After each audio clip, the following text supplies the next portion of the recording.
আসসালামু আলাইকুম বন্ধুরা, কেমন আছেন সবাই? আশা করি সবাই ভালো আছেন। আলহামদুলিল্লাহ আমিও খুব ভালো আছি আপনাদের দোয়ায়।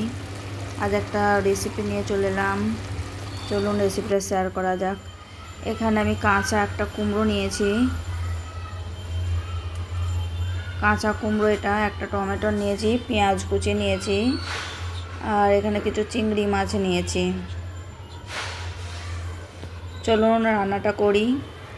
আমি এখানে হাঁড়িটা প্রথমেই চাপিয়েছিলাম আর তেলটা গরম করে নিয়েছিলাম। পেঁয়াজগুলো দিয়ে ভালো করে নাড়াচাড়া করে নিলাম, একটু লাল লাল করে ভেজে নেব।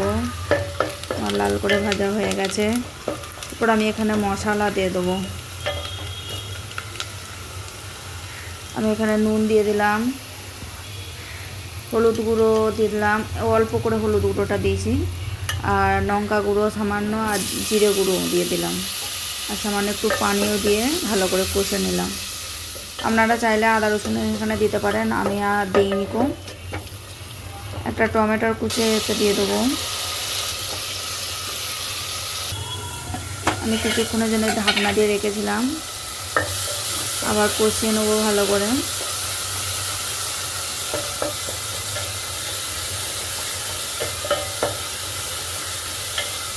এরপর চিংড়ি মাছগুলোও দিয়ে দেবো।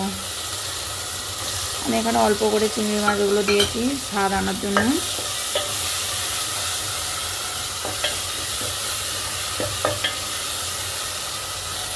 আর আমি একটু পোস্ত বাটা নেই, আমি পিষে রেখেছিলাম মিক্সারে, ওইটা আমি দিয়ে দিলাম 2 চামচ।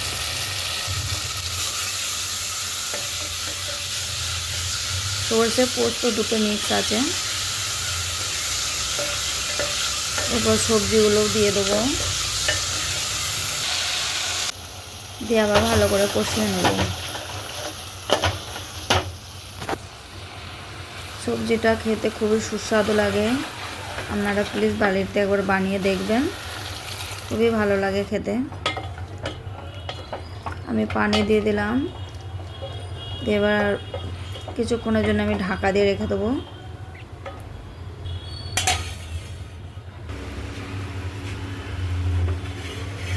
ঢাকনাটা খুলে দেখাচ্ছি, দেখুন মাশাআল্লাহ খুব সুন্দর হয়েছে।